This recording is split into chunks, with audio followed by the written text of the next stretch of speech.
Okay, it's me, John Jackson. We are back at the Gentleman's Renaissance. I decided to wear a polo today. It's fitted just right for me. It's designer clothes. That's all I wear. I got it on sale. I live in Miami, but decided to come back to Atlanta and meet with some VIPs. And one of those VIPs is Commissioner Jerica Richardson, who I'm going to introduce in a second. Oh, wait a minute. I'm going to introduce her right now. Commissioner Jerica Richardson represents the eastern part of Cobb County, which includes Smyrna, Vinings, East Cobb, that Cumberland Mall. I used to go to the mall there for lunch back when I worked at Assurant. Unincorporated East Cobb. And she believes in just connecting the community, just really bringing diverse Metro Atlanta together. She's got strong environmental platform, and she's got a technical background, um, good a good relationship with law enforcement. She believes in closing the wealth gap, and she is a Georgia Tech Bumblebee grad, Wrecking Ramble, whatever, biomedical engineer background. She is, she's got that business background. She's done good stuff in corporate, but she's also done the small business thing. And she's bold. And this is why she's bold. She is running in the 6th congressional district, and not even a sitting congresswoman could get her to back out. That's the type of boldness we need to see. Jerica, welcome to the Gentleman's Renaissance. Hi, JJ. I'm so glad to be here.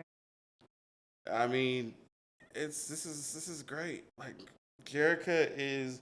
I've never heard anybody say anything bad about Jerica, because Jerica, crosses her I's and dots her T's, or it's the other way around. Okay, let's Close pretend enough. like that did not happen, and let's talk about New Orleans. I've actually never been to New Orleans, so since I've never been, and that's where you're originally from, tell me about New Orleans, what it's like, and how it's made you the woman you are. No, I appreciate that. And certainly, people say, I don't hear the accent. I said, yeah, wait until I'm around my family. And then it comes out. But born and raised, I actually came up here in 2005 with Hurricane Katrina. So that is what brought me to Atlanta. And I was 16 at the time. So there's a whole story behind that trek. But New Orleans, there's so much about community and family and getting together. And, growing up, I kind of joke, what did your parents tell you? So they told me I could be anything I wanted to be. And so I always tried to push the envelope. And it didn't matter what my circumstances were. I'm just as powerful as the next person. No one is greater than the next. No one's better than anyone else. We just each have to make our own role in our own space. And so that's how I live my life. And, there are times in life where you have to reset over and over again because circumstances change. But you find the strength to do that, and you just keep moving, especially if you believe in something. And if you see a vision ahead of you, you just keep walking towards it.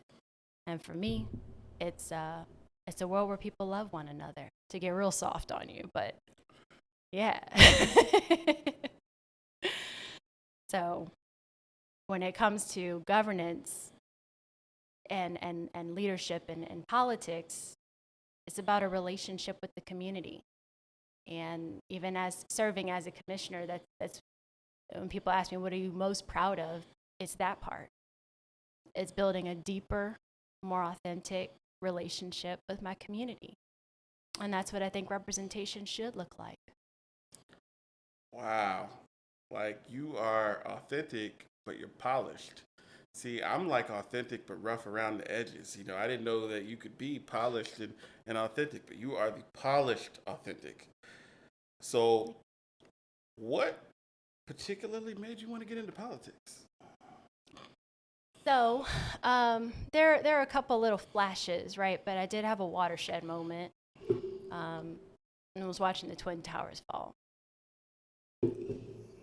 I was 12 and in middle school. And for me, it wasn't, I didn't even know what the Twin Towers were. I remember that day, though. I was sitting in science class, and we hear a student come racing down the hallway, and they bust through the door. He's out of breath. A plane just hit one of the Twin Towers. And the teacher it was the loudest shriek. That's what I hear in my head. And I was just confused. I was like, what does that mean? Like, what does that mean? And because I had never been to New York or anything. And so she looked at the class, and however it was, we wound up getting into a single file line, going to the English teacher, because the English teacher in the school had that TV in the corner up by the ceiling, those old TVs. And we were all sitting just watching the TV as this thing was happening and unfolding in real time. And the following days, what I started to notice, if you remember with Islamophobia and everything kind of in heightened alert, my classmates started treating each other differently. And so for me, I started asking a lot of questions. Things like, why would someone fly a plane through the towers? What's going on? Because you don't just wake up and do that. Or why are students treating each other differently? What's being said in the homes? And how is that a reflection of what's being said on the TV and by mass media? And all those questions pulled me right on into learning about foreign policy and looking at the different presidential policies, domestic policy, and I became what I always say. I became a very opinionated 13-year-old when it came to policy. Shocking. So, one of the conclusions I came to, though, was that politicians can do one of two things. In addition to influencing the general public opinion, they can either cut red tape or create red tape. And that's a choice. And I was also working on an environmental theory that I had put together at that point, because Gore was increasing in popularity around global warming and bringing a lot of attention to that. And so I was actually working on a theory of mine called hygrotheory that would have reduced the potency of major storms and reverse some of the impacts to global warming. Wrote a letter to Congressman Jefferson because at that time I was not a college grad, right? I was a high school student. I didn't have letters after my name, but I knew that a politician could bypass all of that so that we could continue the research. And 4 days before Katrina hit, received a call from Congressman Jefferson's office that now we didn't know about Katrina at this point, but he was reading my letter and agreeing to some of the things that I requested so that I could continue that research. And then 4 days later, I'm on someone else's sofa, and that began the journey of hopping from one hotel to the next, trying to find a place to stay as a family. Wow. So all of that went out the window, which is why I say sometimes you just have to reinvent and keep rebuilding. And it's all making sense to me now, Jerica. Keep moving. It's all making sense. It's all making, real creates real. So what accomplishments of being a county commissioner in Cobb County in the past 3 years prepare you to go to Washington? Thank you for that. And I'm going to continue on with a few things and then come back to the exact question you asked.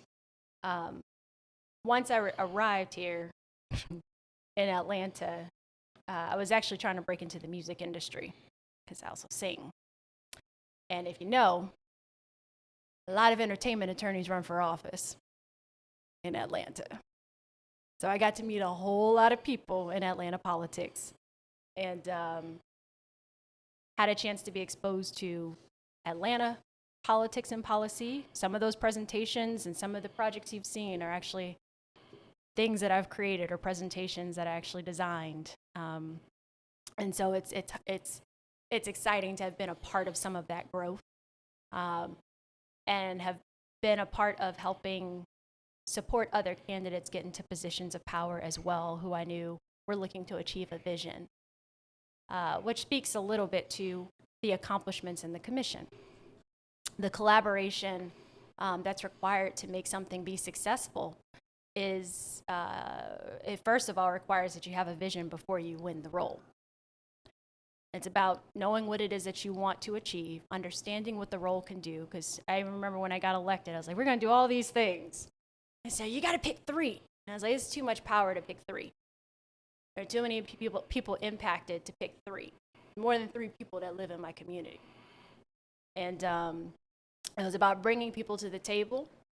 And that was one of the main things. And so when I look at governance today, people feel so disconnected from the representation that I feel like this is that real opportunity to say, hey, look, this is what it's about. This is how it works. Here are the levers of power, and not everything requires a vote. Some of it just, I usually joke, the only difference between me being elected and me not being elected is people have to take my phone call. So my community should lean on me to make phone calls, to bring people together, people that should come to the table who have been reticent to come to the table. Well, now they have to at least have a frank conversation about where mutual interests exist and where we can continue to create a thriving community. And so as a commissioner, we've been able to roll out almost 300 initiatives into the community. And that power is, those are not accomplishments that I claim on my own. That is through relationship. That is through understanding what people bring to the table, establishing a cabinet so that new leaders could be brought out of the community. People that didn't feel like things were possible now can stand on achievements in 1 year and 2 years. And these are things that they've been fighting for 20 years, for decades. It is empowering because I haven't lived every life. I haven't worked in every job, and I haven't lived in every neighborhood. So I absolutely rely on my community to bring those issues to the table so that we can collectively work on it together. And I can use every tool of power that I understand and know, and every relationship that I've been able to build over time. And that is the type of representation that, one, I think has been extremely effective, not just at the local level, but the work I do with the state legislature and the work I've also begun with our federal agencies and other federal reps to close out. So me choosing to run for U.S. Congress is more about a continuity play than anything else. It's about finishing the work that we set out to do. Wow. Most candidates don't give answers that complete. Thank you. Yeah. Think about these things. It seems like you're a thinker. So tell me. My mama said I think too much. So let's dive into your professional background outside of politics. You've done the entrepreneurial thing and you've done the corporate thing, and yeah, you do a lot of smart people stuff. Just tell us about your career in business and your career in tech, and tell us how that could contribute to you getting elected to this higher office. Yeah. So for me, I'm a pretty staunch believer that your career is not who you are. Who you are is what you should bring to everything that you do. And so if I'm trying to build a world where people love one another, that's what I was trying to do in music, as an author, in technology, in medicine, in leadership. It's just a tool set that I can continue to build on. So yeah, I went to school, you mentioned earlier, biomedical engineer, pre-med, pre-law, and I specialized in neurology. Did some research at the Neuro Lab. Very fascinated about neurogenesis and neuroplasticity and what it means for the capability of a person to continue to grow and refine and all the things that you try to build yourself up to become a better version of you each day. And so that feeds into that interest. But again, those are just tools. They don't define who I am. They're just tools that I might bring to a different situation. Maybe it'll help me ask a question in a different way. And so, when it comes to technology, when attempting to start a company, went through multiple iterations and had a chance to be on the ground floor of a lot of the tech boom that happened here in Atlanta as well, like with Atlanta Tech Village and how that spiraled into other places, Pont City Market. Got a chance to be a part of some of those different pieces and facilitate some of that awareness of what was coming. And the product that we were looking at building and getting there, I couldn't code, right? I didn't go to school for software engineering. And so we were looking to hire someone, and we needed investment to do that. Well, at that time, I think the numbers have gotten a little bit better, but it was very hard to find investment for minority-owned companies that were trying to get started. And so many advisors told us, they were like, you need to have someone else on your team to get investment. And so we worked at one point with the UNCF on some of the things on the West Coast with their initiatives as well. But in the meantime, co-founder and I, who's now my significant other, we looked at each other and we said, I guess we're going to learn how to code. And we taught ourselves how to code. And I picked up software engineering. I became a full stack engineer, full stack developer. And that has transpired into also working in the corporate world, but had a chance to certainly work with a lot of organizations in that time period, helping them with managing their intellectual property and developing new methodologies for how they could collaborate more effectively internally. It was an incredible software that I was very proud of rolling out into the community. And but again, it's just a reflection of what's in here, everything. Okay. But as far as how that corresponds to leadership, I mean, I'm known as the data person in Cobb, certainly. Got dashboards that are live, the website that's available that I've made specifically for the community so they can find everything they need. My calendar's open to the public. We try to streamline literally everything, even for my techies that are listening in. We even use Jira as our backend to manage all of our projects and initiatives. So it's definitely high tech and allows us to be creative in our office. Sounds like it. Sounds like it. Good Lord. Wow.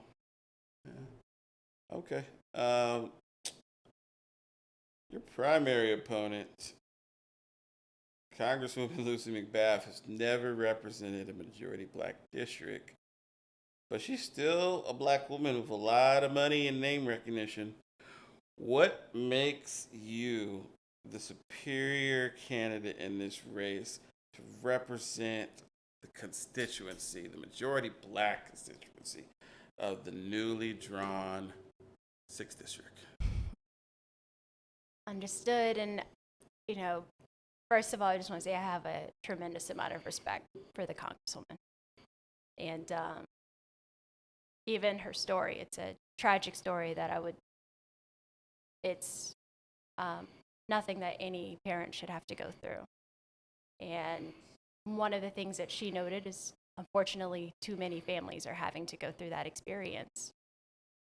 And so me running in this race was never a decision about her leadership, her efforts, her story, honestly, none of the above. The reason that I jumped into this race last year was to do exactly what I shared earlier. It's about continuing the work that we've been doing. And, for her, she'll have to answer that question for what she intends to bring for this district. But for me, it's really just about a different form of leadership across the board, not specifically her. It's any elected representative. We've got members of our community who tell me over and over again that in the 40 years of their life, the 20 years of their life, whatever increment, that they've never been represented the way that they feel represented by me. And I can't stand on anything else. I will always stand on my community, stand with my community on that.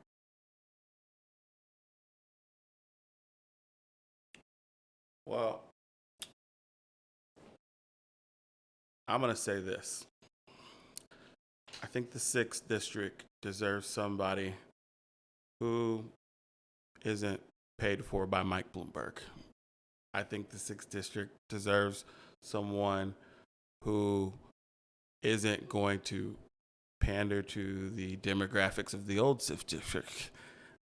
And I say that for real. I say that as someone who cares.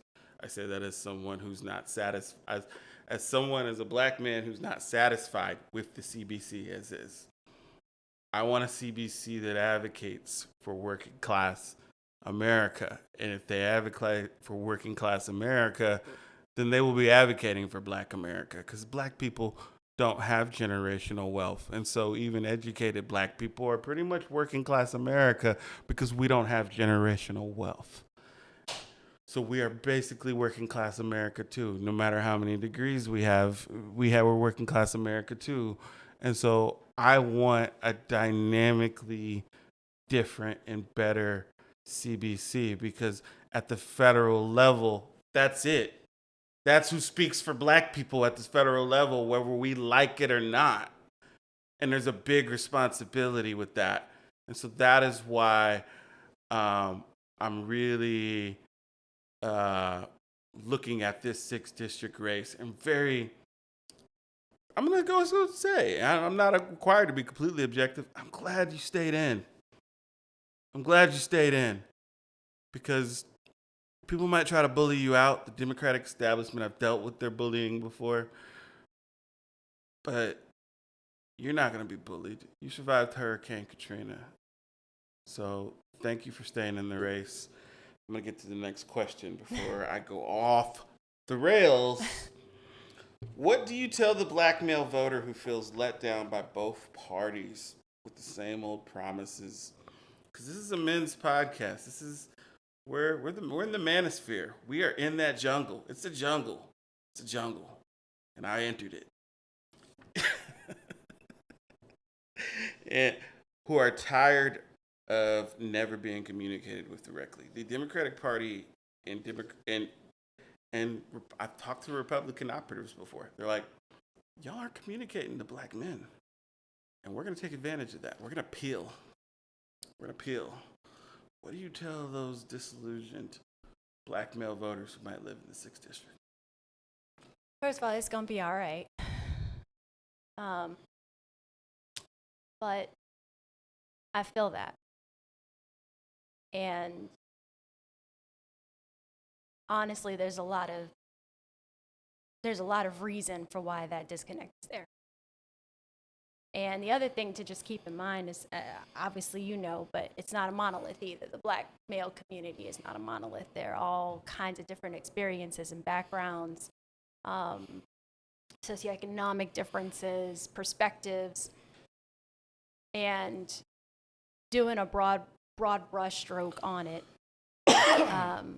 certainly won't help with those conversations. But what I think a lot of what it boils down to is the idea of really 3 things.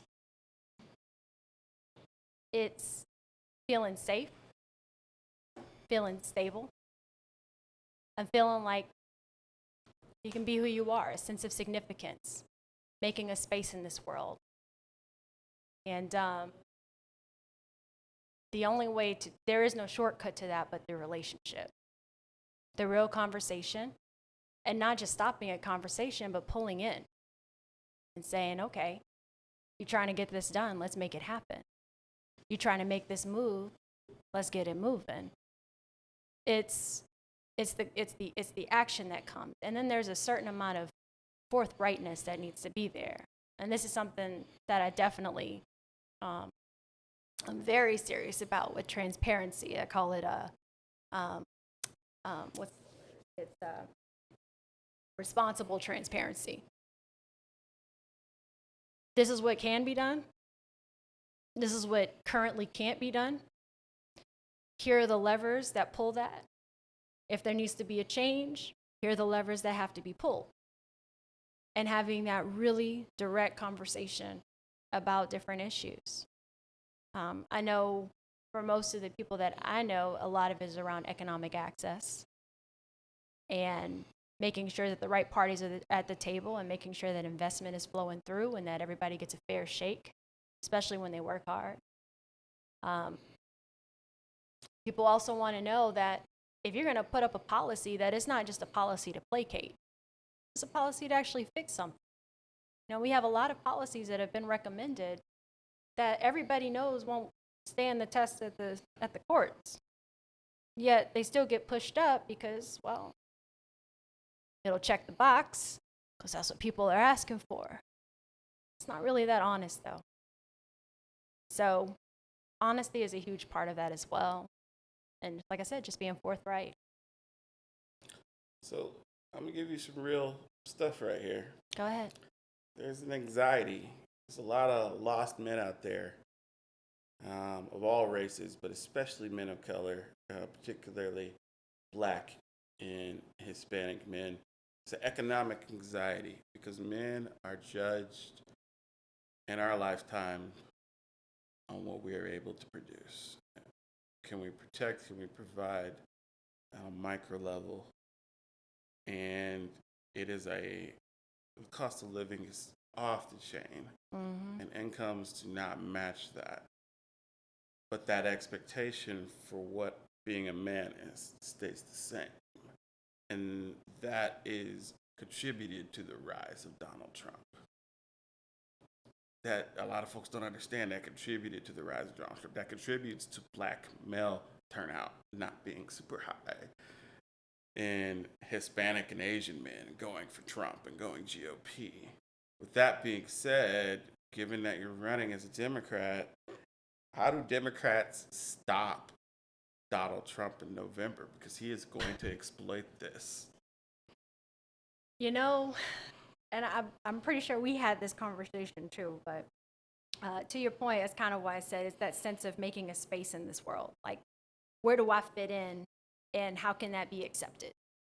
How can I be comfortable in my own skin and move in this world? And